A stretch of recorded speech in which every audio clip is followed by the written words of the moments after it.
السلام علیکم، میں ہوں ڈاکٹر سید زین العابدین اور آپ دیکھ رہے ہیں ہمارا ہیلتھ ٹی وی۔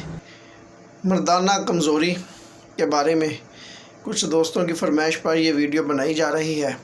سیمن کا پتلا ہونا، سٹیمنے کا کم ہونا، یہ پرابلم آج کل خوراک اور غذا کی وجہ سے ہم بات کریں گے کہ یہ مسائل کیوں پیدا ہوتے ہیں اور اس کے لیے کون سی سنگل ایسی کوئی جڑی بوٹی یا کوئی چیز استعمال کی جائے جس سے یہ پرابلم حل ہو سکے۔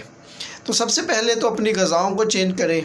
جو لوگ خالی معدہ چائے کا استعمال کرتے ہیں دوست، ان کو چاہیے کہ چائے کا استعمال کم کریں۔ کیفین کی مقدار اس مردانہ طاقت میں بہت زیادہ پرابلم پیدا کرتی ہے اور سیمن کو پتلا کرتی ہے۔ ایسے پروسیڈ اور گرم غذائیں جو سیمن کو پتلا کرنے والی ہوتی ہیں، ان میں فاسٹ فوڈز ہوتے ہیں، بوتل کا استعمال ہے، ان کا چیزوں کا استعمال کم کریں اور ہلکی پھلکی ورزش کا استعمال، ایکسرسائز کا استعمال کیا کریں۔ زیادہ تر ویجیٹیبلین غذائیں استعمال کریں۔ تو ایسی چیزوں کا استعمال جو ہے وہ ان چیزوں میں مفید ہوتا ہے۔ ہاں، اگر سٹیمنے کے ساتھ ساتھ کوئی اعصابی پرابلم بھی ہو تو اس کے ساتھ پھر غذا کا استعمال تھوڑا سا ہوتا ہے، جس میں جوسز وغیرہ یا کچھ ایسی چیزیں استعمال ہوتی ہیں، لیکن ہمارا موضوع سیمن پر ہے۔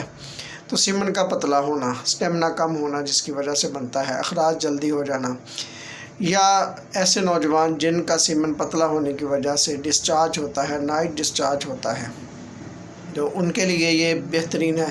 ہم بات کریں گے تخم کونچ کے بارے میں۔ تخم کونچ مردانہ طاقت کا ایک بہترین خزانہ ہے۔ یہ صدیوں سے آیورویدک اور یونانی میڈیسن میں استعمال ہونے والی ایک چیز ہے جو مختلف ناموں سے مختلف علاقوں میں مشہور ہے۔ اس کے مختلف نام ہیں۔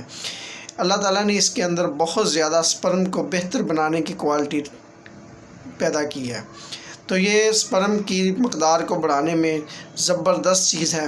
بہت زیادہ اس میں کوئی چیزیں شامل کرنے کی بھی ضرورت نہیں ہے۔ البتہ ایک دو چیزوں کا استعمال کیا جا سکتا ہے، جس میں سفید موسلی اور سالم مصری یا سالم پنجے کا، لیکن تخم کونچ اکیلا بھی اس چیز میں سیمن کو پیدا کرنے میں بہترین ہے۔ تو ایسی خواتین جن کے ہارمون پرابلم ہوتے ہیں وہ بھی اس کو استعمال کر سکتے ہیں۔ باڈی بلڈنگ کے لوگ جو ہوتے ہیں وہ بھی اس کا جو پروٹین کی میڈیسنیں آتی ہیں اس میں اس کا استعمال کرواتے ہیں۔ تو آپ نے اس کو تخم کونچ کو لینا ہے اور اس کو گرینڈ کرنا ہے۔ یہ بالکل جیسے لوبیا کی شکل ہوتی ہے، لوبیا کی شکل کے ایک بیج ہوتے ہیں، تو ان کو آپ نے پنسار سے ملیں گے، آپ کو لے لینا ہے۔ دو قسم کے آتے ہیں، آپ نے وائٹ والے لینے ہیں، براؤن والے بھی آتے ہیں۔ جو براؤن کلر کے آتے ہیں تخم کونچ، ان کا استعمال دماغی پرابلم میں زیادہ ہوتا ہے۔ وہ یادداشت پہ بھی اچھا کام کرتی ہیں، دماغی کارکردگی کے اضافے کے لیے وہ بہتر ہے۔ آپ نے وائٹ والا لینا ہے، اس کو پاؤڈر بنائیں، صفوف بنائیں، صفوف بنانے کے بعد اس کو کیپسول بھر لیں یا پھر آدھا چمچ روزانہ نیم گرم دودھ کے ساتھ رات کو سوتے وقت استعمال کریں۔ انشاءاللہ یہ بہترین رہے گا اور اس کا استعمال کم سے کم آپ نے 1 ماہ مسلسل کرنا ہے۔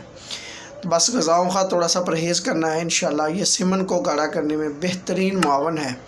ہمیں دعاؤں میں یاد رکھیے، ہماری ویڈیو لائک اور شیئر کریں تاکہ دوسرے دوست بھی اس سے مستفید ہو سکیں۔ السلام علیکم، اللہ حافظ۔